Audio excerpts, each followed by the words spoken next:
Tengo el gusto de invitarles a la videoconferencia que tendrá lugar pues, bajo los auspicios de Universitas Fundación, en la que tendremos el gusto de tratar un tema que resulta central en toda Latinoamérica, pues considerando el proceso de reforma procesal penal que se inició en esta área hace poco más de 20 años y tendremos una intervención sobre el Ministerio Público, el rol institucional del Ministerio Público y sobre todo pues preguntarnos si el Ministerio Público, tal como se declara en el caso venezolano, es verdaderamente una parte de buena fe.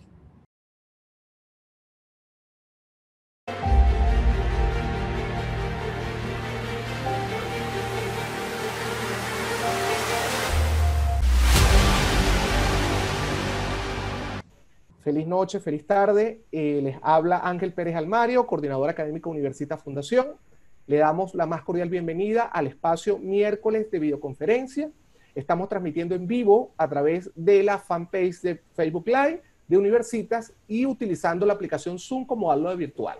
Hoy tenemos varios anuncios.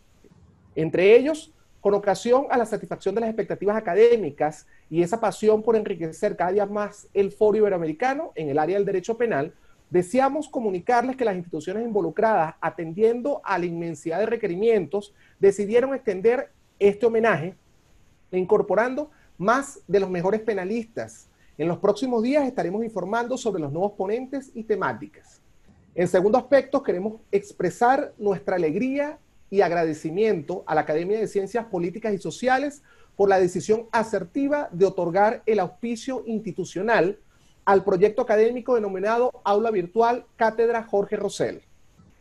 Asimismo, queremos informar que ya tenemos confirmados para el miércoles de videoconferencia del presente proyecto, para las próximas fechas, a el profesor Roberto Carles de Argentina, al profesor Luis Fernando Tocora de Colombia, Sergio Brown de Chile, Gerardo Saúl Pamanes de México y Iracema Vilches de Venezuela. Evidentemente no te lo puedes perder. A los fines de generar una mayor interacción en la comunicación, les invitamos a unirse al grupo Telegram denominado Cátedra Jorge Rosell. ¿Cómo lo hacemos? Bien, por intermedio del equipo Universitas Fundación, en el correo que envía a cada uno de nosotros, a cada una de las personas que se registran, está apuntado la manera como podemos accesar a ese grupo Telegram. En segundo aspecto, si hasta el día de hoy no nos ha llegado este correo, le invitamos a que nos apunte su número de teléfono, bien por intermedio del Facebook Live o bien por intermedio del chat del aula virtual. Asimismo, una vez establecido cuáles son los anuncios, la ponente disertante del día de hoy es la profesora Magali Vázquez González, desde Venezuela. Y la temática que nos va a disertar el día de hoy es sobre el Ministerio Público, sobre la interrogante o la premisa, parte de buena fe en el proceso penal. Dicha ponencia se presenta como alcance el siguiente enfoque. Se abordará en principio lo relativo al rol institucional del Ministerio Público, según lo previsto en la Constitución de la República Bolivariana de Venezuela. Asimismo, se contrastará con la regulación contenida en los diversos códigos latinoamericanos que han adoptado el sistema acusatorio. Igualmente, la disertante analizará la naturaleza y la titularidad de la acción penal, la condición de las partes y demás sujetos procesales, la atribución de dirección en la fase preparatoria o de investigación a cargo de los fiscales del Ministerio Público y sus relaciones con los órganos de policía, destacando las luces y sombras que se han advertido en esa relación. A los fines conclusivos, evaluando las posibles contradicciones derivadas del doble rol del Ministerio Público en el proceso penal venezolano. Nuestra disertante del día de hoy, la profesora Magali Vázquez, es abogada, evidentemente, especialista en ciencias penales y criminológicas de la Universidad Católica Andrés Bello, doctora en Derecho egresada de la misma universidad, ha sido profesora de Derecho Penal de la Universidad Central de Venezuela y de Enjuiciamiento Criminal en el Instituto Universitario Nacional de Estudios Penitenciarios. Es profesora de Derecho Penal y de Derecho Procesal Penal de pre- y posgrado de la Universidad Católica Andrés Bello. Fue abogada de la Oficina de Investigación y Asesoría Jurídica del Congreso y asesora de la Comisión Legislativa del Congreso de la República de Venezuela, corredactora del Código Orgánico Procesal Penal y de la Ley Especial contra Delitos Informáticos. Es miembro actual del Instituto Iberoamericano de Derecho Procesal. Es autora de varias obras y artículos relacionados con el proceso penal venezolano y ponente de numerosas conferencias sobre esta materia. Ha sido árbitro de revistas especializadas en el área del derecho penal y derecho procesal penal. Asimismo, fue asesora de la Comisión de Evaluación y Concursos de Oposición para el Ingreso y Permanencia en el Poder Judicial. Fue directora de la Escuela de Derecho de Caracas, fue decana de la Facultad de Derecho y directora general de estudios de posgrado de la Universidad Católica Andrés Bello, y actualmente es la secretaria general de la Universidad Católica Andrés Bello y jefe de la Cátedra de Derecho Procesal Penal de la presente facultad en la misma universidad. Antes de conceder el derecho de palabra a el ponente o a la ponente del día de hoy, deseamos indicar cuáles son los parámetros bajo los cuales se va a rectoriar la ponencia y la fase de preguntas y respuestas. En principio, durante el desarrollo de la ponencia, todos los micrófonos deben estar apagados. Las personas que se incorporen en el aula virtual deben apagar sus micrófonos. Lo segundo, las preguntas y los comentarios necesariamente deben ser escritos, bien por intermedio del chat que funciona en el aula virtual o bien por intermedio del Facebook Live. Agradecemos que cada una de las intervenciones y comentarios sean pertinentes y estén vinculados a la temática que hoy se está disertando, y a los fines de generar una mayor participación, un mejor alcance del desarrollo de la ponencia, agradecemos por lo menos una pregunta o comentario por cada participante. No olviden escribir el nombre, el apellido, así como el país de donde nos formulan su interrogante. Sin más demora, concedemos la palabra a la profesora Magali Vázquez a los fines de su intervención. Gracias, profesora Magali. Adelante. Bien, bueno, muy buenas noches a todos. Quiero, en primer lugar, pues como profesora universitaria, celebrar esta iniciativa de Universita Fundación de implementar este importante proyecto académico que además pues lleva por nombre y con ello reconoce el enorme aporte jurídico a la disciplina del derecho penal y del derecho procesal penal que ha formulado el doctor Jorge Rosell. Creo que con ello se reconocen las numerosas contribuciones que ha hecho, no solamente al caso venezolano, pues, sino también en otros países en los que ha tenido la oportunidad de participar como conferencista o profesor, precisamente por ese respeto y afecto que le profeso al doctor Rosell. Pues agradezco el que se me haya invitado a poder compartir en este espacio con colegas y con estudiantes interesados en los temas penales, superando pues las barreras geográficas a través de esta maravillosa herramienta. Precisamente tomando en cuenta pues la concurrencia de interesados, no solamente en Venezuela, sino también en países de la región que comparten situaciones similares, y muchos de los cuales, países de esos, adoptaron o se incorporaron a partir de la década de los 90, al igual que Venezuela, a todo lo que fue el movimiento de reforma procesal penal, en el entendido de que en esa reforma procesal penal, pues el Ministerio Público juega un rol fundamental.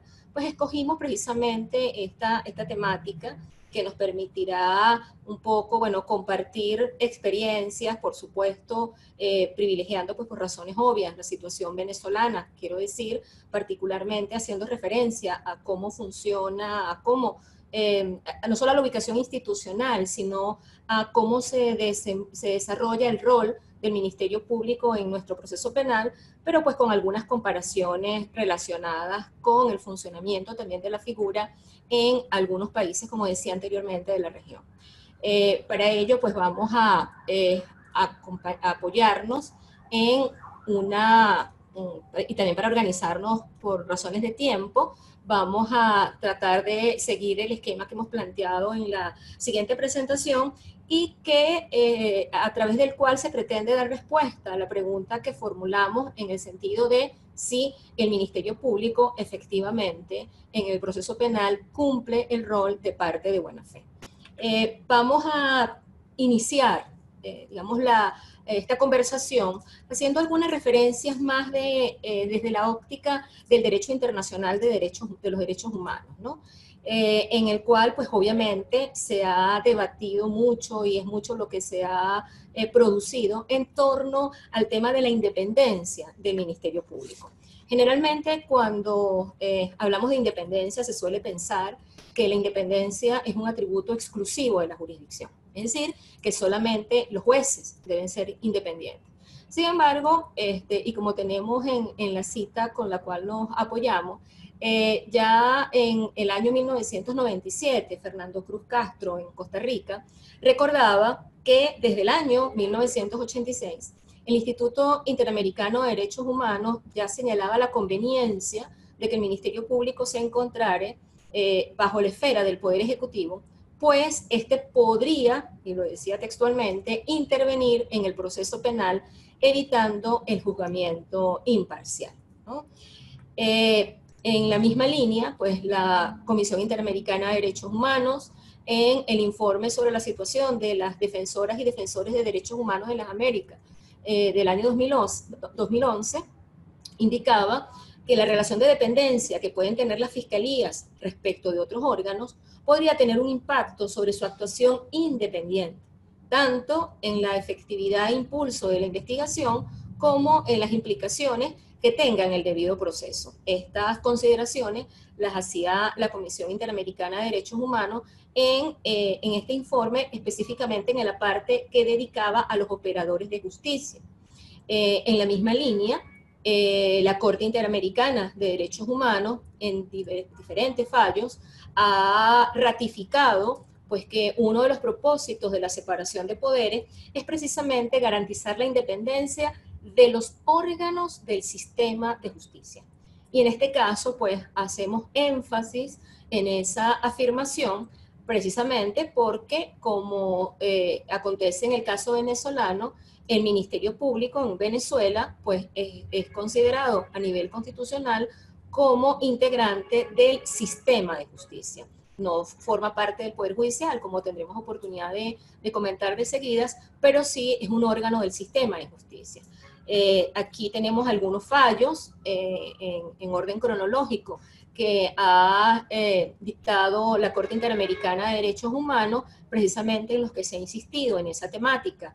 Casos, entre otros, Tribunal Constitucional versus Perú del año 2001, 19 comerciantes versus Colombia del año 2004, Palamara Iribarne versus Chile del año 2005, un caso en el que resultó condenado el Estado venezolano, Apitz Barbera versus Venezuela 2008, López Lone y otros versus Honduras 2015, y el año pasado, pues una sentencia bastante reciente, Villaseñor Velarde y otros versus Guatemala. Por su parte, la comisión, ya con posterioridad al informe que les referíamos hace poco, en un informe que data del año 2013 sobre garantías para la independencia de las y los operadores de justicia, hacia el fortalecimiento del acceso a la justicia y el Estado de Derecho en las Américas, nos decía, en primer lugar, la comisión, o planteaba una definición de operador de justicia, dejando claro pues, que dentro de esta noción no solamente están incluidos los jueces, sino que dice que los funcionarios del Estado que intervienen en los sistemas de justicia y desempeñan funciones esenciales para el respeto y garantía de los derechos de protección y debido proceso, integran esa noción. Y desde esa perspectiva, el informe, la comisión, a los efectos de ese informe, incluye tanto jueces, que son los que de manera primordial pues tienen la función jurisdiccional, como los fiscales y defensores o defensoras públicas, toda vez que todos estos sujetos, desde sus respectivos roles, van a estar vinculados a los procesos en los cuales el Estado realiza funciones dirigidas a garantizar el acceso a la justicia. Y dice textualmente la comisión que considera que la relación de dependencia que puedan tener las fiscalías respecto de otros órganos puede tener un impacto en su actuación independiente, tanto en la efectividad e impulso en las investigaciones, como en la decisión de ejercicio de la acción penal o archivo de la investigación, al igual que las implicaciones que tendría respecto del debido proceso. Entonces, según ese informe, los componentes de la independencia de todos estos sujetos, estamos hablando en general de jueces, fiscales y de defensores públicos, ¿verdad? Según el informe, esos componentes son la independencia de los operadores de justicia frente a otros poderes u otros órganos del Estado. Se garantizaría esa independencia a través del proceso de selección y nombramiento, de la verdadera independencia en sentido estricto en el ejercicio del cargo, a través de las reglas referidas a la separación del cargo y el régimen disciplinario, y por supuesto a través de la relación con órganos de gobierno y administración de los operadores de justicia. Esta introducción que, como decía hace poco, pues la hacemos desde la óptica del derecho internacional de los derechos humanos, resulta clave porque nos ofrece algunos insumos que nos van a permitir pues, analizar el rol del Ministerio Público en el proceso penal, articulado con lo que es su ubicación institucional, ¿no? Esa ubicación institucional del Ministerio Público en países, podríamos llamar de la región, o sea, no solamente en América Latina, en buena parte de América Latina, es bastante variada. Podríamos convenir, tal como se indica en el informe que ya citamos de la Comisión Interamericana de Derechos Humanos del año 2013, pues en algunas consultas directas formuladas a las constituciones y códigos de procedimiento de estos países, que podríamos distinguir, digamos que 4 posibilidades en cuanto a lo que es la ubicación institucional de los ministerios públicos, de las fiscalías, en algunos casos denominadas procuradurías, en la región. Por una parte, ¿verdad? Tenemos casos o legislaciones en las que el Ministerio Público o la Fiscalía es un órgano independiente con autonomía funcional. Aquí tenemos algunos ejemplos, casos de Argentina, Chile, Guatemala, El Salvador, Ecuador, México, Perú y Venezuela. Tenemos un segundo grupo de países en los que el Ministerio Público o la Fiscalía forma parte del Poder Judicial, pero tiene autonomía administrativa y presupuestaria. En el casos como los de Colombia y Costa Rica, en el caso de Colombia, pues hay que hacer la acotación de que en el caso colombiano, la Fiscalía, que sería la responsable del ejercicio de la acción penal, no la vamos a considerar como equivalente al Ministerio Público, toda vez que en ese país el Ministerio Público está conformado por 3 órganos: la Procuraduría General de la Nación, la Defensoría del Pueblo y la Personería Municipal o Distrital. Entonces, allá no constituyen expresiones sinónimas, como por ejemplo en el caso venezolano, hablar de Fiscalía y Ministerio Público. Tenemos una tercera categoría o grupo de países en los que la Fiscalía o eventualmente Procuraduría forma parte del Poder Ejecutivo, pero varían los grados de vinculación. Uno de los casos pues, más emblemáticos es el de Estados Unidos, pues, en el que la Fiscalía es un órgano que puede estar identificado o adscrito al Poder Ejecutivo. Eso además tiene una serie de implicaciones en cuanto a ese amplio poder dispositivo que tiene el Ministerio Público para el ejercicio de la acción penal, en ese caso donde la regla no es el principio de legalidad procesal, como sucede en la mayoría de nuestros países, sino la regla termina siendo el principio de oportunidad. Y allí también tendríamos dentro de ese mismo grupo una variante en la que se considera a la Fiscalía como un órgano situado constitucionalmente en el Ejecutivo, pero normativamente se declara que no está sujeto en el ejercicio de sus funciones a la dirección o al control de ninguna otra persona o autoridad. Casos, por ejemplo, como los de Canadá, Antigua, Barbuda, Dominica, entre otros. Y bueno, una cuarta categoría, pues, en la que podemos identificar el caso de Cuba, en el que la Fiscalía forma parte del Poder Legislativo. En algunos casos, me estoy refiriendo cuando en la presentación colocamos el número 1, a esos países en los que la Fiscalía o el Ministerio Público es un órgano independiente con autonomía funcional, se incluye a este órgano en el sistema judicial o en el sistema de justicia, ¿no? Y pues precisamente como comentaba hace poco, ese es el caso venezolano. En Venezuela, la Constitución de 1999 incorpora al Ministerio Público dentro del sistema de justicia, al igual que, por supuesto, el Poder Judicial, el sistema penitenciario, policial, ¿verdad?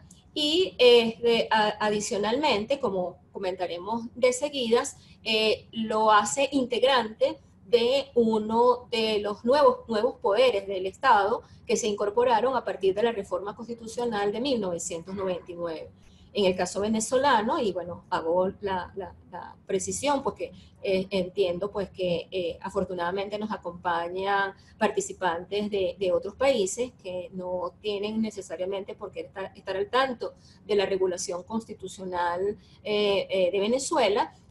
La Constitución venezolana de 1999, que es la que actualmente nos rige, digamos que se apartó del modelo tradicional de los tres típicos poderes del Estado, ejecutivo, legislativo y judicial, sino que adicionalmente a esos tres poderes incorporó dos más, uno, el poder electoral, y uno llamado poder moral o poder ciudadano, que está integrado por el Ministerio Público, por la Defensoría del Pueblo y por la Contraloría General de la República. Entonces, en el caso nuestro, pues no está en discusión, el Ministerio Público no forma parte del Poder Judicial, pero sí del sistema de justicia.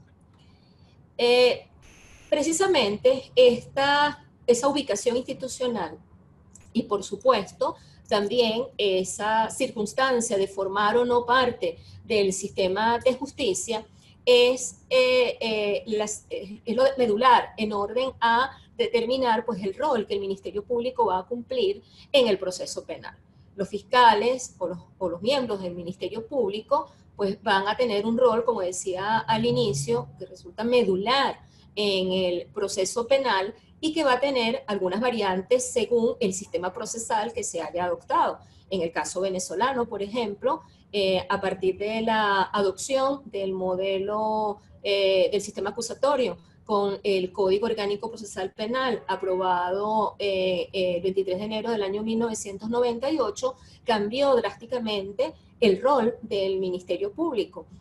Así, pues teníamos un Ministerio Público que, un poco como dice parte de la doctrina, lastimosamente estaba conformado por funcionarios de escritorio, sin que se entienda eso en sentido peyorativo. Lo que sucede es que teníamos un sistema inquisitivo en el que, digamos que en el juez se concentraban pues las funciones básicas del proceso. Y eso traía como consecuencia que el Ministerio Público cumpliera más bien una función, si se quiere, a veces un tanto contralora, pero sin, digamos que, un mayor protagonismo, a pesar de que el Ministerio Público pues debía formular unos cargos que era un poco el equivalente a la presentación de la acusación en el actual modelo. Por supuesto, a partir del cambio de sistema procesal, el rol del Ministerio Público cambió y en ese sentido, nuestra legislación, que fue preconstitucional, le asignó al Ministerio Público el ejercicio de la acción penal, la atribución de ejercer la acción penal en nombre del Estado. De todas maneras, eso lo vamos a referir nuevamente dentro de poco, ¿no? Con esas variantes, atendiendo al sistema procesal de que se trate, en definitiva podríamos convenir con que el rol del Ministerio Público en la mayoría de los países de la región, pues viene dado por la defensa de los bienes jurídicos que resultan lesionados por la comisión de hechos punibles. Y precisamente, como consecuencia de ello, pues al Ministerio Público le corresponde investigar si hay elementos para hacerlo, acusar, e igualmente pues solicitar la conclusión del proceso o no continuar con su impulso en ausencia de elementos, ¿no? Precisamente esta posibilidad es la que en el caso venezolano pues ha dado lugar a que se haya establecido o afirmado que el fiscal del Ministerio Público en nuestro caso es parte de buena fe.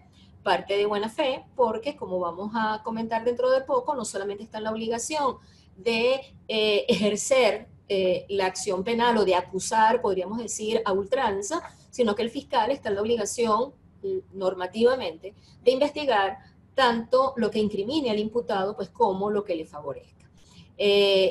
Por su parte, y en sintonía con esto, pues la Ley Orgánica del Ministerio Público Venezolana, en sus artículos 2 y 4, ratifica algunas de las cosas que comentábamos antes, al declarar pues, que el Ministerio Público es un órgano del poder ciudadano, que tiene por objetivo actuar en representación del interés general y que es responsable del respeto a los derechos y garantías constitucionales para preservar el Estado democrático y social de derecho y de justicia, que podríamos agregar, pues garantiza la Constitución, y se ratifica también en la ley que rige a esta institución que se trata de un órgano independiente de todos los poderes públicos, que goza de autonomía funcional, organizativa, presupuestaria, financiera y administrativa, y que en consecuencia no puede ser impedido ni coartado en el ejercicio de sus atribuciones por ninguna autoridad.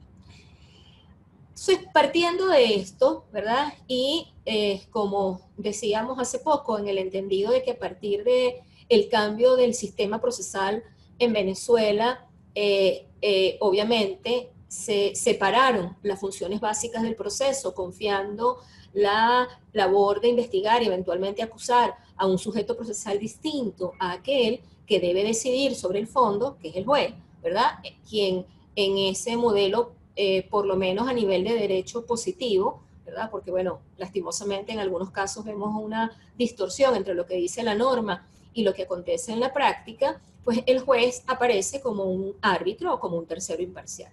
Entonces, el código, y ese dato es muy importante, el COP venezolano, como recordaba hace poco, es preconstitucional.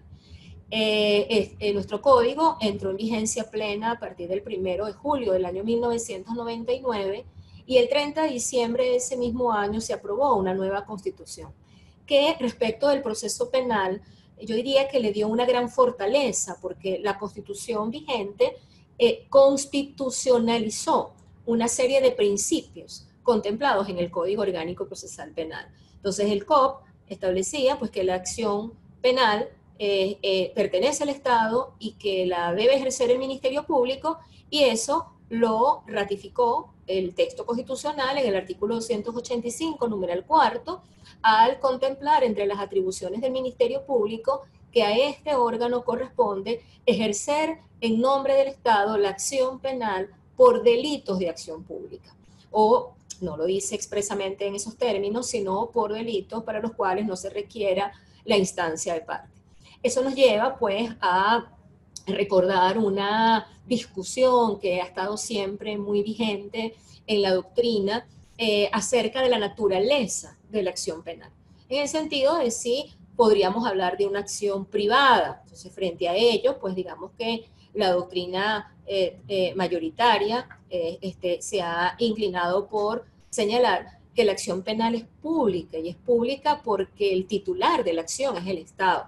Entonces, frente a eso, nos preguntamos, bueno, si el Estado es el titular de la acción penal y por tanto la acción penal siempre es pública, ¿qué pasa con esos que solemos denominar delitos de acción privada? Y fíjense que allí hacemos una llamada, el asterisco obedece a que si efectivamente el Estado es el titular del jus puniendi, pues pareciera que la consecuencia o la conclusión lógica es que el Estado siempre va a ser el titular de la acción penal, pero que en algunos casos, esos que hemos llamado nosotros delitos de acción privada, no son otra cosa que delitos cuya acción es de ejercicio privado, pero efectivamente la titularidad sigue reposando en el Estado, ¿verdad? Y el Estado la ejerce a través de la acción del fiscal. Bueno, eso en Venezuela, digamos que desde el punto de vista principista, no representó o no debió representar ningún cambio, porque en Venezuela siempre la acción penal ha sido pública. De hecho, el derogado Código de Enjuiciamiento Criminal era mucho más categórico al decir que la acción penal es pública por su naturaleza, así lo decía expresamente, ¿no? Y por ello, el legislador venezolano, pues al regular esta materia en el Código Orgánico Procesal Penal, estamos hablando por supuesto del Código original del año 1998, optó por no, digamos que inmiscuirse en esa discusión doctrinaria de si la acción penal puede ser privada, y no utilizaba esa expresión, sino que hablaba de delitos de acción dependiente de instancia de parte, dentro de los cuales habría dos categorías, pues los que comúnmente conocemos como de acción privada, y esos otros delitos que sobre todo en la doctrina española se les denomina como semipúblicos o semiprivados.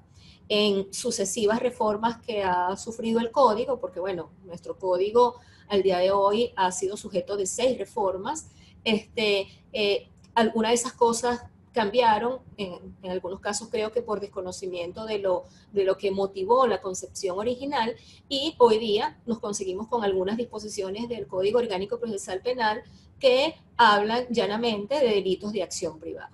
Sin embargo, pues queda claro de cara a lo que dice el artículo 285 de la Constitución, que como comentaba antes se refiere a las atribuciones del Ministerio Público, a los artículos 11 y 24 del Código Orgánico Procesal Penal y el artículo 16.6 de la Ley Orgánica del Ministerio Público, que es el Estado el titular de la acción penal y que por lo tanto el Estado está ejerciendo la acción a través de uno de sus miembros. Por eso yo decía hace poco, o a través de uno de sus órganos. Por eso decía hace poco que desde el punto de vista principista, desde esa óptica no hubo cambio en Venezuela con la adopción del COP, porque la acción penal en Venezuela siempre fue pública, solamente que en el pasado la acción la ejercían los jueces y en la actualidad pues la acción penal la ejerce el Ministerio Público. Entonces, ese es un dato importante porque es muy frecuente que leamos incluso en sentencias de nuestro máximo tribunal que se afirma que el Ministerio Público es el titular de la acción penal, lo cual no es cierto, ¿no? El titular de la acción penal no es el Ministerio Público, el titular de la acción penal es el Estado, y el Estado ejerce la acción a través de los fiscales. Si efectivamente los fiscales fueran titulares de la acción penal, pues el poder dispositivo que tendrían sobre la acción se asemejaría mucho al del modelo anglosajón y no a lo que tenemos regulado en nuestro derecho positivo, porque el fiscal, para poder hacer uso de algunas figuras procesales, pues requiere una autorización judicial o está sujeto a control judicial. Eso significa o ratifica que el Estado es el dueño de la acción y entonces el juez controla al fiscal, lo que quiere decir que es un órgano del Estado controlando a otro órgano del Estado. Como consecuencia de que el Ministerio Público ejerza la acción penal en nombre del Estado, se confía a este órgano la dirección de la investigación, ¿no? Algunos dicen la dirección de la fase preparatoria. Yo creo que técnicamente también allí tenemos que hacer una diferencia, porque en la fase preparatoria no solamente se investiga, en la fase preparatoria se pueden llevar a cabo anticipos de prueba, en la fase preparatoria se pueden adoptar medidas cautelares. Entonces, lo que sí está claro es que dentro de la fase preparatoria, ¿verdad? En el caso venezolano, fase de investigación, como se denominan algunos otros códigos, bueno, lo medular, sin lugar a dudas, es la actividad investigativa, ¿no? Y pues ya rápidamente vamos a hacer algunas consideraciones en relación a esa situación. Y en el entendido de que el fiscal dirige la investigación y de que, como se suele afirmar, el fiscal es una cabeza sin manos, ¿verdad? Porque, bueno, requiere precisamente para llevar a cabo esa actividad la colaboración de algún órgano, pues va a dirigir funcionalmente la actividad de los órganos de policía de investigaciones penales. Entonces, profundicemos un poco en relación con esas dos situaciones. En cuanto a la dirección de la investigación, y esto es justamente lo que nos lleva, digamos que al punto central de la pregunta que nos formulábamos al inicio acerca de si el Ministerio Público verdaderamente es parte de buena fe. Por supuesto que estas consideraciones que vamos a hacer de seguidas pues parten de lo dicho anteriormente, en el sentido de que si la conclusión es que efectivamente el Ministerio Público es parte de buena fe, bueno, justamente su ubicación institucional tiene que garantizar la independencia propia de la función que permita que cumpla verdaderamente ese rol, haciendo uso de esa dualidad que en el caso venezolano se le reconoce a nivel normativo. Establece nuestro código que rige el procedimiento penal en Venezuela que la fase preparatoria tiene por objeto la investigación de la verdad. Y esta es una palabra clave por las implicaciones que va a tener en relación con el tema del rol del fiscal. Entonces, en esta primera etapa se debe investigar la verdad y se deben recolectar todos los elementos de convicción que puedan servir para fundar bien la acusación del fiscal o la defensa del imputado, o diría más bien, y la defensa, perdón, del imputado, ¿no? Esta disposición del artículo 262 del COP, pues se complementa, o digamos que el artículo siguiente, el 263, un poco establece, digamos que ya de manera operativa, qué es lo que habría que hacer para lograr verdaderamente que se concrete ese objetivo de investigación de la verdad. Y nos dice que el Ministerio Público, pues en el curso de esa investigación, tiene la obligación de hacer constar no solo los hechos y circunstancias útiles para fundar la inculpación del imputado o imputada, sino también los datos que puedan servir para exculparle. Y en este caso, si el Ministerio Público pues tiene conocimiento de datos que favorecen la posición del imputado en el proceso, está en la obligación de facilitarle esos datos, ¿no? Fíjense que precisamente allí se le da contenido a ese doble rol que el fiscal juega o debe jugar en nuestro proceso. Esto además se complementa con otra previsión del Código venezolano, conforme a la cual se establece que las partes deben litigar con buena fe. Esta norma, prevista en el artículo 105, se inserta dentro de un capítulo que está referido a los sujetos procesales, ¿no? Y bueno, allí es importante recordar que cuando estamos hablando de partes y de sujetos procesales, no estamos hablando de expresiones sinónimas, sino más bien de una relación de género-especie. ¿Por qué? Porque, bueno, el juez, nadie lo duda, es un sujeto procesal, además principal, no puede haber proceso, pues sin ese tercero imparcial llamado a resolver el conflicto entre partes, pero ese juez obviamente no es una parte, ¿no? Como no son parte, como podría, aunque pudiera en algún caso considerarse contradictorio, como no necesariamente es parte la víctima. La víctima, el código le reconoce su condición de sujeto procesal y le da una amplitud muy importante de atribuciones, pero sin generarle la carga de que deba constituirse en querellante, que es lo que le daría la condición o la cualidad de parte. Hay otros sujetos pues, que van a coadyuvar al desarrollo del proceso, como los órganos de policía, los auxiliares de las partes, que tienen la condición de sujeto procesal, pero que no son parte. ¿Por qué? Porque lo que caracteriza a una parte es el interés. Entonces, si justamente lo que caracteriza a la parte es el interés, bueno, es de allí donde surge la pregunta. Bueno, pero entonces si el Ministerio Público es parte, es porque tiene interés. Y si el Ministerio Público tiene interés, ya pierde la objetividad e independencia que debe caracterizar su función.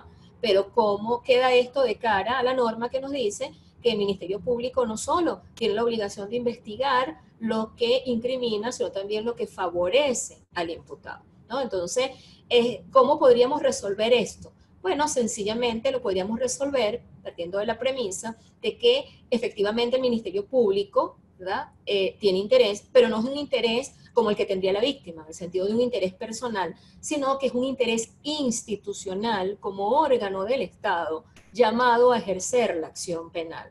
Y ese interés viene dado ¿por qué? Bueno, por establecer la verdad, que precisamente el establecimiento de la verdad, según declara nuestra legislación, es el fin del proceso. Nos dice el Código Orgánico Procesal Penal que el fin del proceso es el establecimiento de la verdad, y ese establecimiento de la verdad y además el establecimiento de la justicia en el caso concreto solamente se puede conseguir precisamente pues si se investiga no solo lo que incrimina, sino también lo que favorece a la persona señalada como presunto autor o partícipe de un hecho punible. Ahora bien, ciertamente en algunos casos, lastimosamente, en nuestros sistemas esa atribución se desdibuja o se distorsiona y nos conseguimos entonces con que algunas actuaciones, pero, insisto, no es un tema normativo, sino ya que tiene que ver con el funcionamiento de los operadores del sistema, podrían hacer ver como que hay una contradicción entre ese doble error. ¿Por qué? Porque, por ejemplo, en el caso de la imputación que debe llevar a cabo el Ministerio Público, es claro que si el Ministerio Público actúa de buena fe, pues ese fiscal del Ministerio Público que está dirigiendo una investigación debe llamar a la persona que está siendo investigada, imponerle de las circunstancias de tiempo, modo, lugar en que se habría perpetrado el hecho que se le atribuye, darle las posibilidades de que se defienda, etcétera, y no armar una investigación a espaldas de esa persona y cuando ya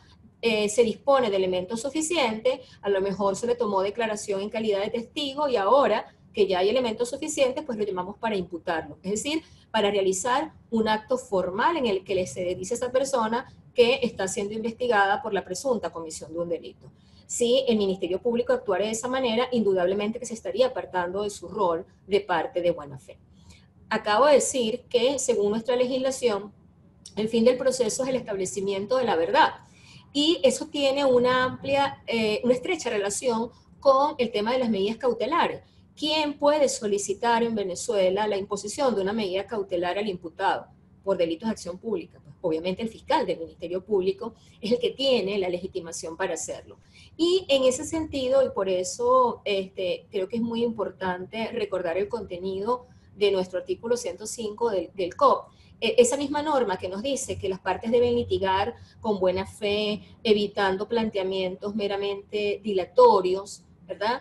Y que el juez debe ser un garante de la actuación de esas partes, también dice de manera categórica que se evitará de forma especial solicitar la privación judicial preventiva de libertad del imputado cuando ello no fuere absolutamente indispensable para asegurar el fin del proceso.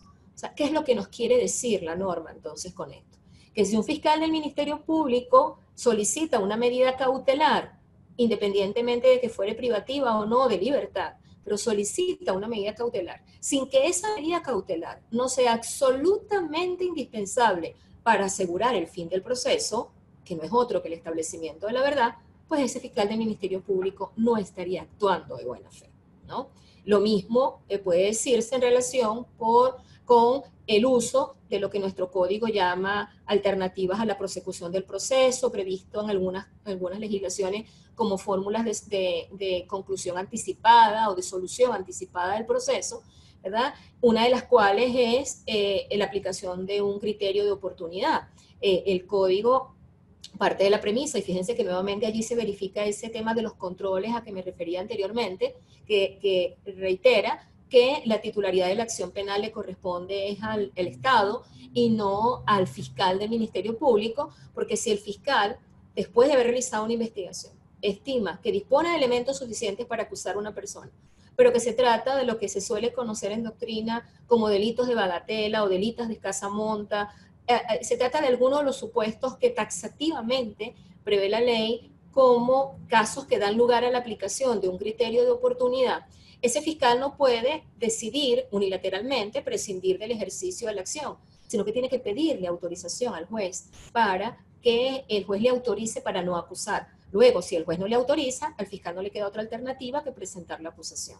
En el caso venezolano, y sin hacer un análisis o un levantamiento estadístico, digamos que riguroso, pues con un simple sondeo realizado a nivel judicial se concluye de manera muy categórica que en Venezuela es ínfimo, es mínimo el número de casos en los que se hace uso de esa alternativa a la prosecución del proceso. Entonces, nuevamente, allí nos preguntamos, bueno, ¿se está actuando entonces de buena fe cuando si yo tengo la posibilidad de ponerle fin a la persecución penal porque se trata de un caso de escasa monta que daría lugar a que a esa persona se le pueda favorecer con un sobreseimiento y como fiscal no lo hago, es porque no estoy actuando de buena fe?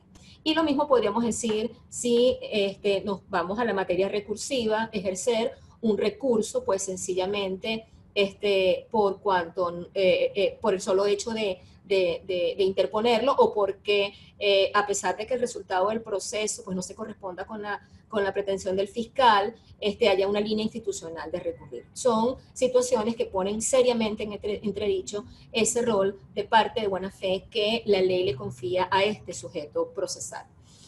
Un poco para ir cerrando el punto, decíamos hace poco que el Ministerio Público, para poder cumplir su labor, va a requerir la colaboración de unos órganos, precisamente por esa afirmación que hace la doctrina de que el Ministerio Público es una cabeza sin mano. Bueno, ese órgano llamado a investigar lo que favorece, lo que incrimina, requiere de algunos auxiliares que le colaboren en esa función, ¿no? Decía, asentaba la relatora especial de Naciones Unidas sobre la independencia de magistrados y abogados, precisamente ante la preocupación de que la policía pudiera asumir más facultades que los fiscales o que los fiscales terminaran convirtiéndose en investigadores o los policías en abogados. ¿verdad? Que se deben tomar cuantas medidas sean oportunas para que los fiscales y la policía colaboren de manera apropiada a fin de obtener los resultados mejores y más imparciales, especialmente para las víctimas.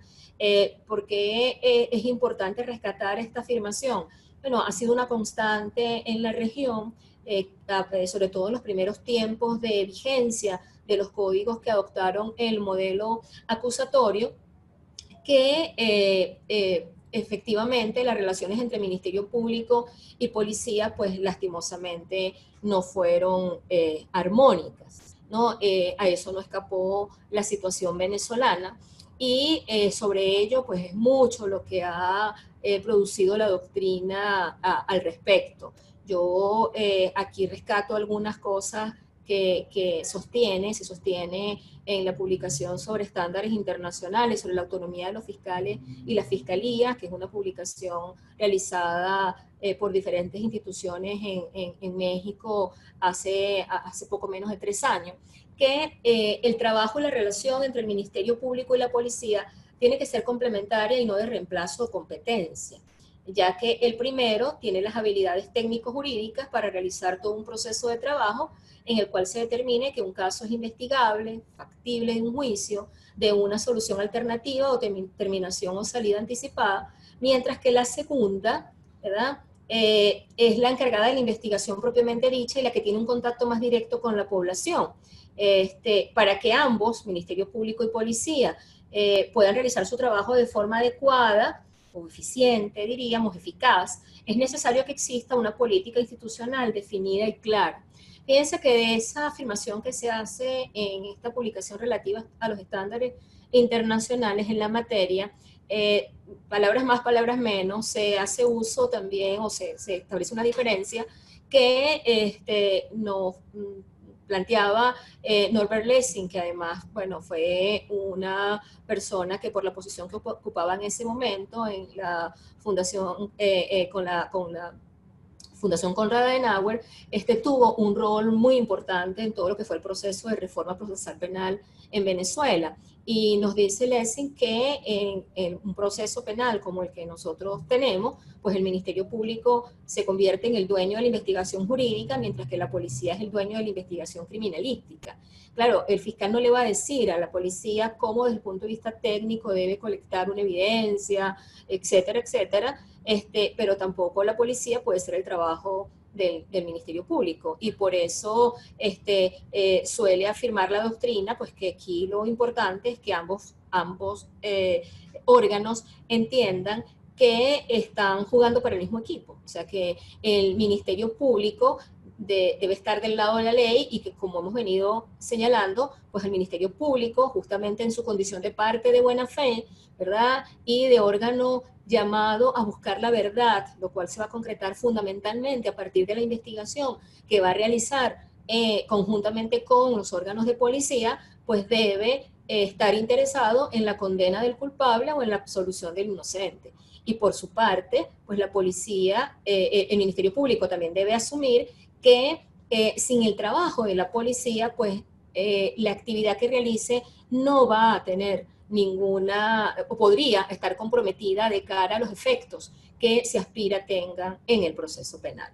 Entonces, insisto, creo que esto podríamos resumirlo sencillamente en esa afirmación, pues de que debe ser un trabajo complementario y no de reemplazo. El Ministerio Público no puede, como decía la relatora en sus afirmaciones, convertirse en un policía, ni tampoco la policía puede asumir el rol del fiscal. Precisamente el que se pueda verificar esa distorsión contribuiría lastimosamente a que ese rol de parte de buena fe pues termine convirtiéndose en letra muerta y que por esa vía pues se afecte los derechos del justiciable, los derechos de la persona que es señalada como presunta responsable de la comisión de un hecho punible y por lo tanto la garantía del debido proceso, ¿no? Bueno, con esto pretendemos haber agotado de manera un poco apretada el tema que habíamos escogido para tratar, pues y ahora estoy abierta a cualquier pregunta o comentario que tengan a bien formular.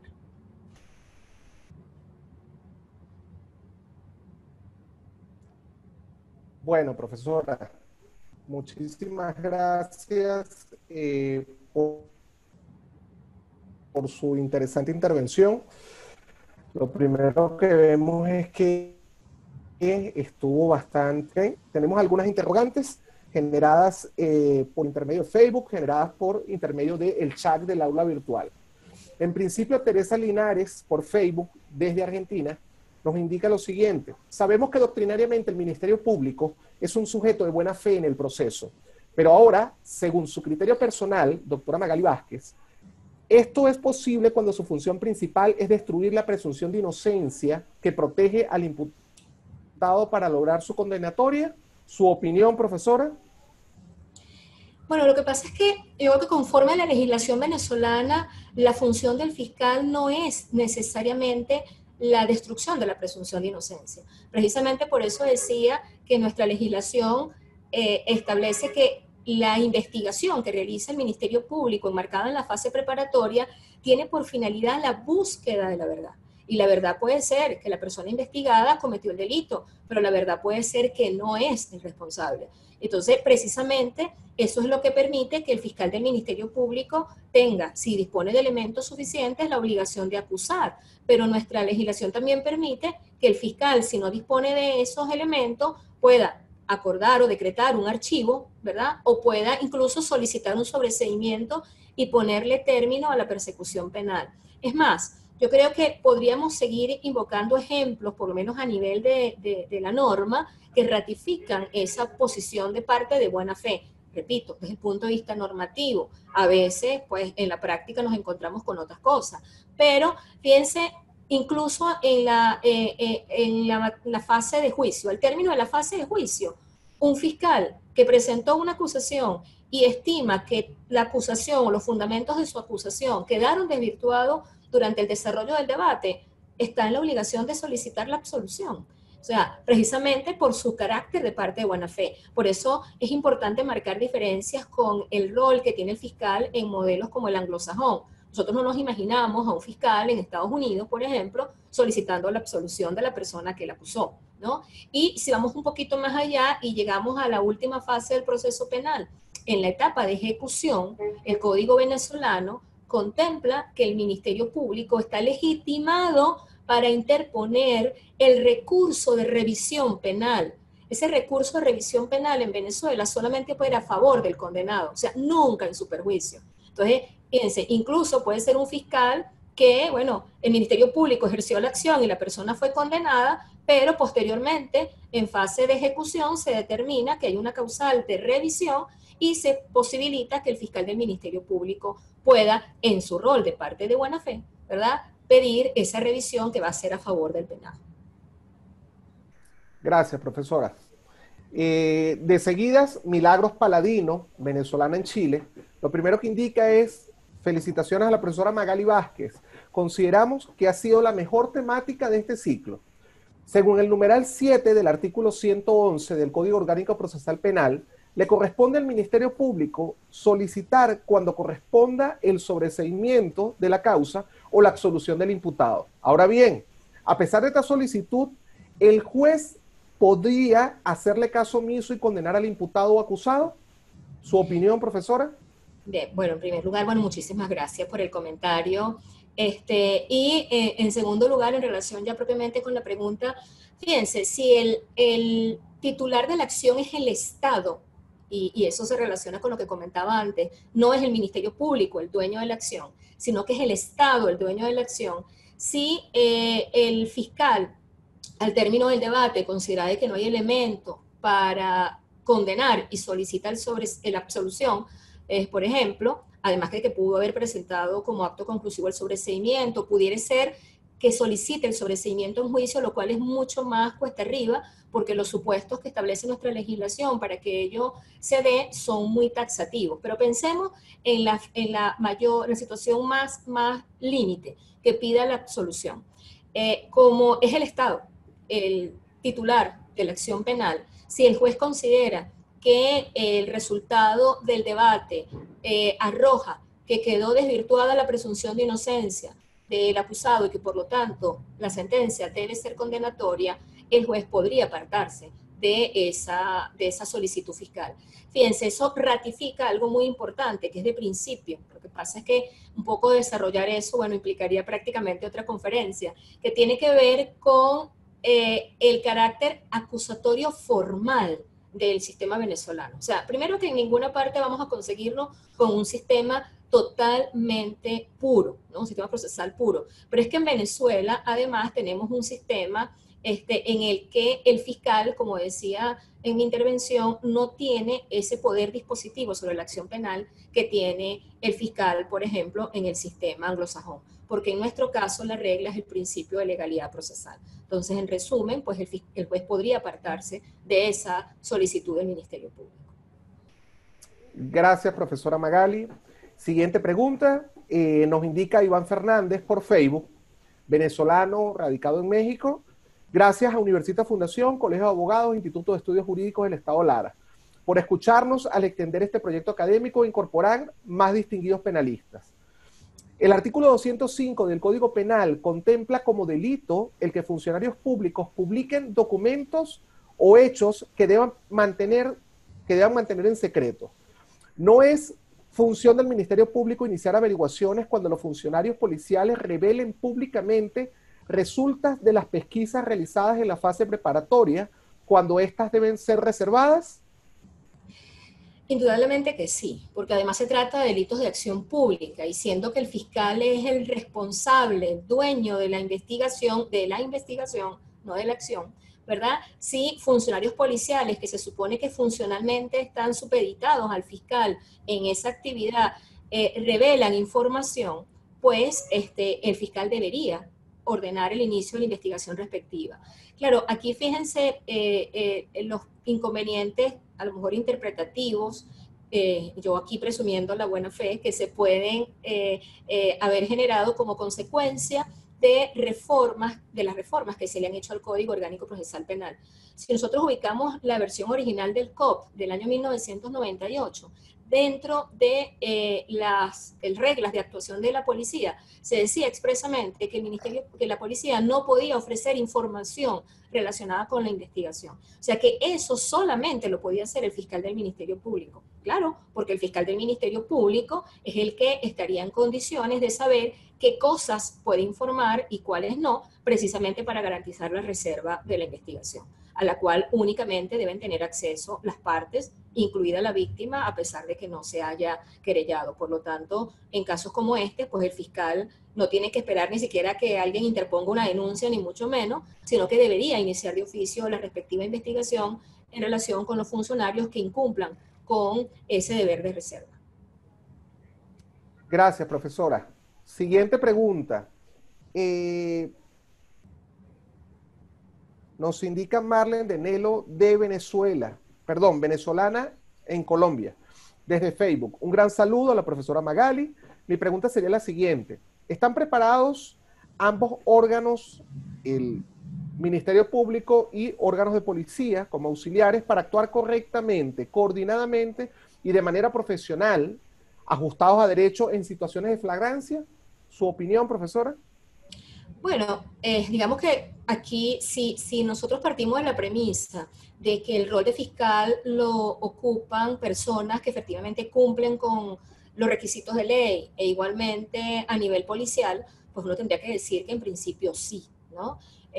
Lo que sucede es que allí nuevamente nos conseguimos con las distorsiones a la que tanto hemos hecho mención en el curso de la disertación, y es que en algunos casos vemos como un órgano asume las funciones de otro. Es preocupante que el Ministerio Público en algunos casos, digamos que no ejerza sus atribuciones y que acepte intervención reñida con la ley de los órganos de policía.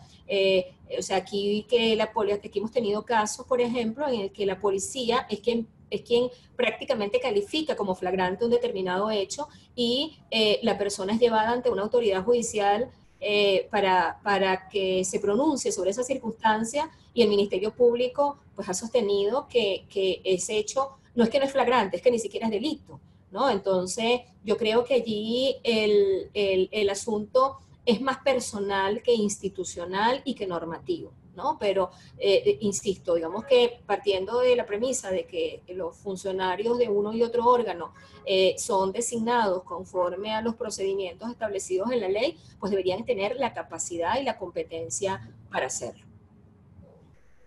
Gracias, profesora. Siguiente pregunta. Nerio Fernández no indica de qué país nos está formulando el interrogante, pero manifiesta lo siguiente: ¿a qué se debe hoy en día la presentación de tantos actos conclusivos extemporáneos por parte del Ministerio Público? Bueno, yo diría en pocas palabras a la ausencia de control judicial también, y en algunos casos, porque también es justo reconocerlo, a veces a la responsabilidad de las partes, porque la ley nos da opciones, o sea, la ley nos dice que si la persona está detenida hay una oportunidad, digamos además, preclusiva para la presentación del acto conclusivo, ¿verdad? En el sentido de que, bueno, genera consecuencias asociados al tema de la privación de libertad, el que no se presente el acto conclusivo a tiempo. Si la persona no está detenida, pero está individualizada, pues la víctima o el propio imputado tienen el derecho de acudir al juez y pedirle al juez que le fije un plazo al fiscal para la conclusión de la investigación. En algunos casos, esas facultades no se ejercen, y no se ejercen a veces ante el temor de las resultas, ¿no? De que, bueno, a lo mejor si estoy forzando un acto conclusivo pudieran terminar con una acusación, que no es lo que yo aspiro.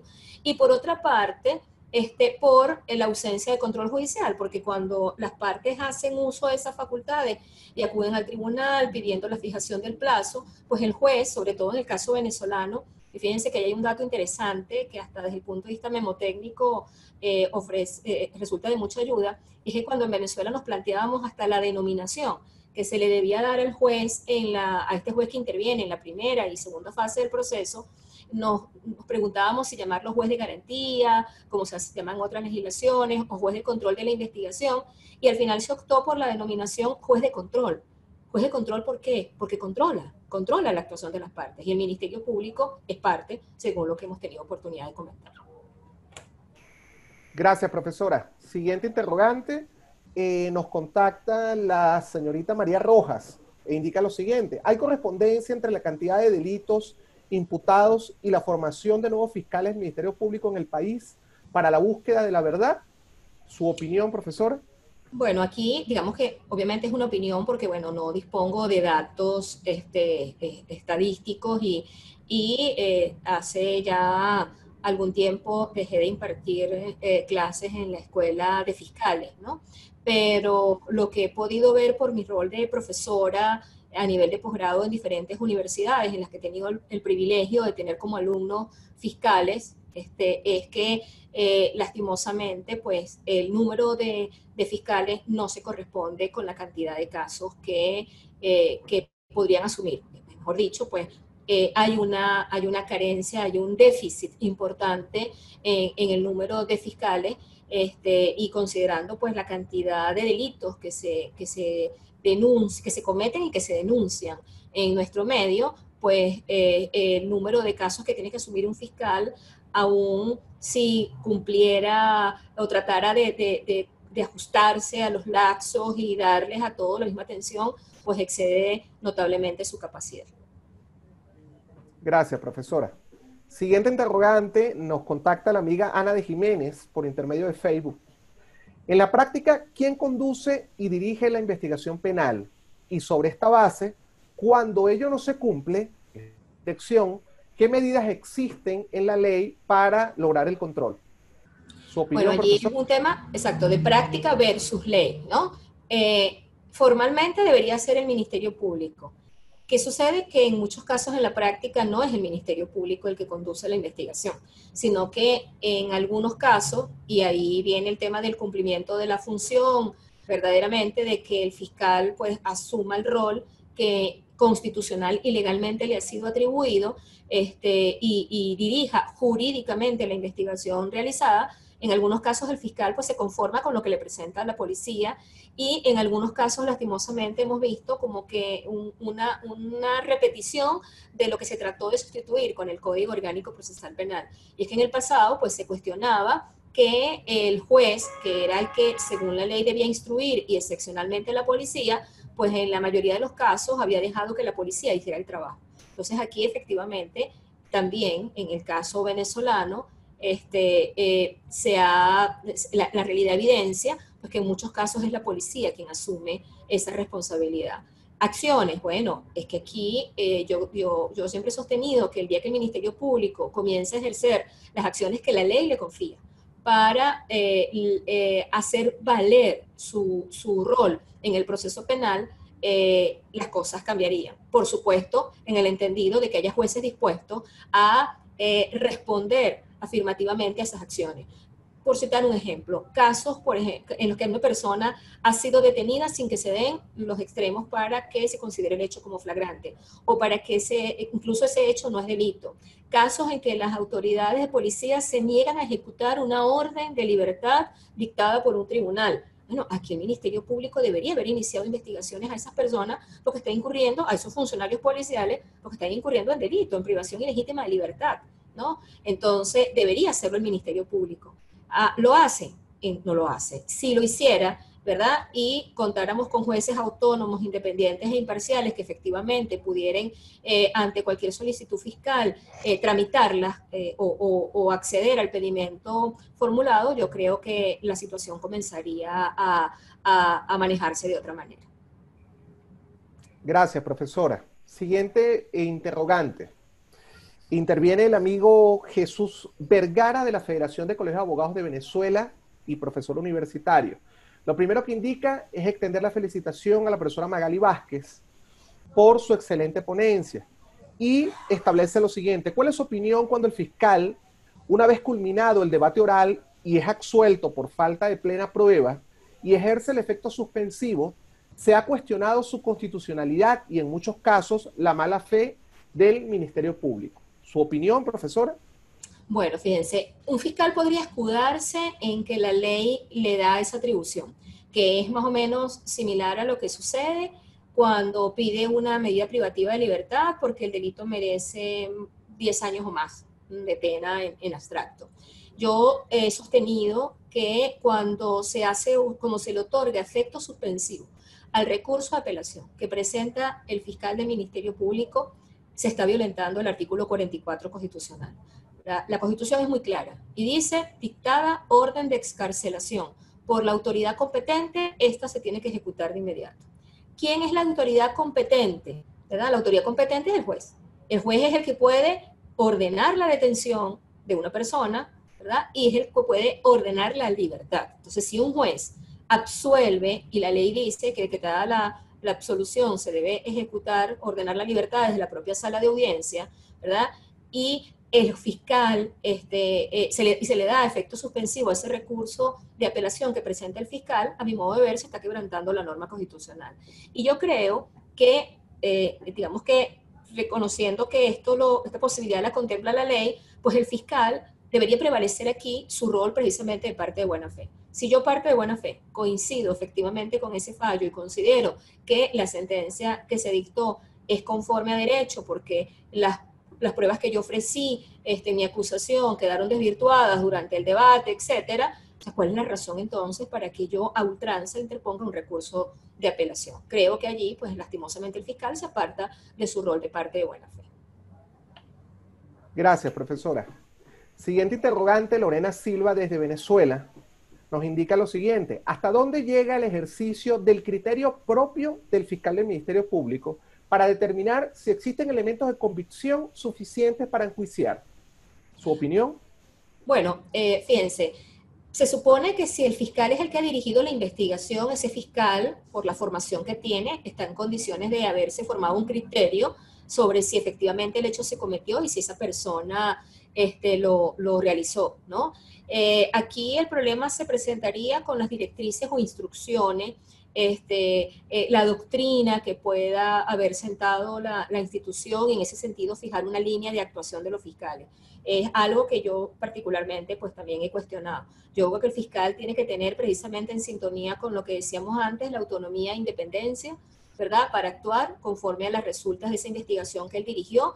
Y bueno, si un fiscal se apartara efectivamente de lo que es su función, bueno, hay controles institucionales, pues, o sea, a nivel de la propia institución habría posibilidad de supervisar o controlar la actuación de ese fiscal. Pero yo sí creo que aquí, pues, lo prioritario debería ser que el fiscal que estuvo a cargo de la investigación, que es el que conoce las resultas, si eso lo entendemos como su posición o su actuación personal, pues eso debería prevalecer por encima de una línea, porque a lo mejor la instrucción es que en casos por delitos tales o cuales hay que actuar de tal manera. Bueno, pero es que eso no puede ser una generalidad, porque ningún caso es igual a otro, ¿no? Entonces, aquí el fiscal debe tener, sobre todo en correspondencia con lo que nos dicen los órganos en el sistema interamericano, pues, de protección de derechos humanos, la autonomía e independencia para actuar en consecuencia. Gracias, profesora Magali. En este instante realmente ofrecemos disculpas frente a la cantidad de preguntas que nos quedaron pendientes. Realmente vamos sobre el tiempo inclemente, vamos a entrar en proceso de cierre.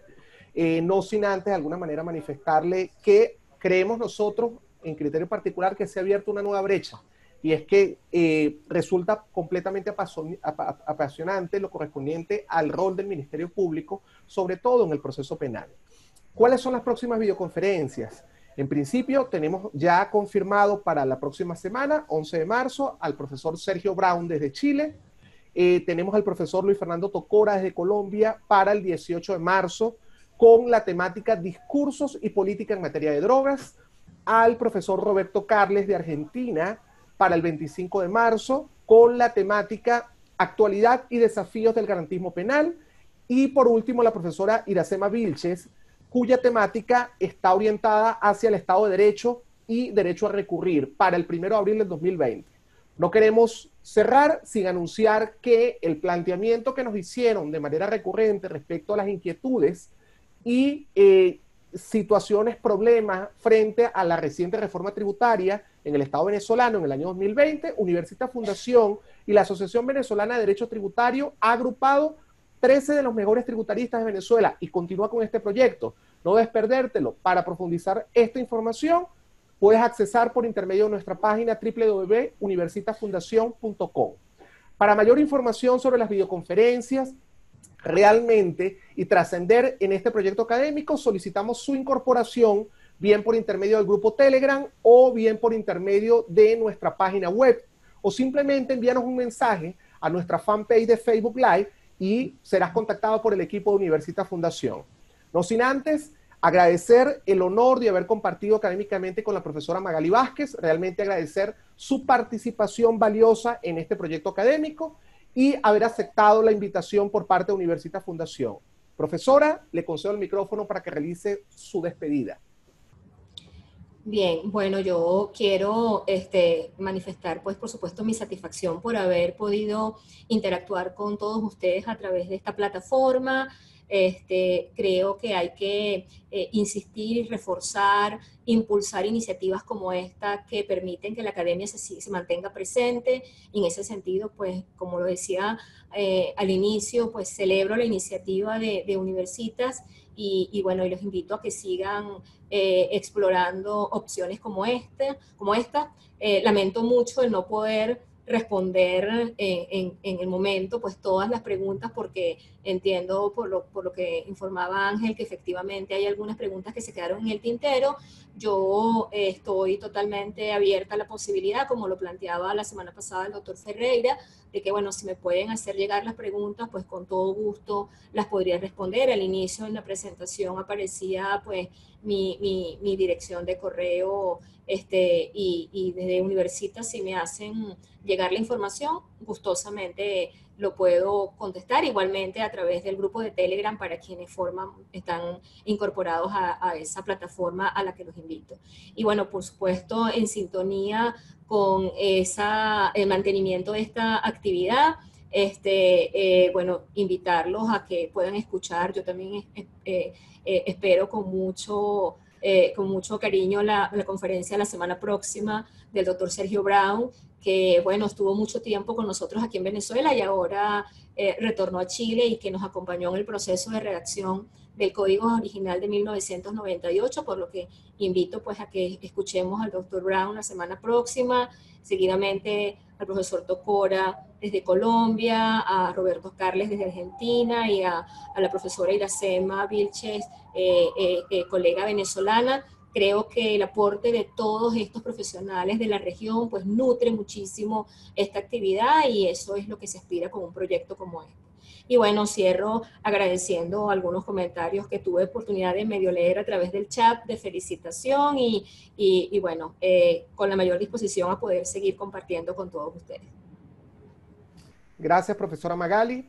No queremos despedirnos sin agradecer la participación y el espacio en su ocupada agenda de cada uno de los participantes videntes, bien aquellos que nos acompañaron por intermedio del aula virtual o bien por aquellos que nos acompañaron por intermedio de Facebook Live. Realmente ha sido un honor por parte de las instituciones involucradas llevar a cabo este proyecto académico y continuamos extendiéndolo en pro del crecimiento del foro penal desde el punto de vista de cada uno de los países participantes. Gracias, feliz noche.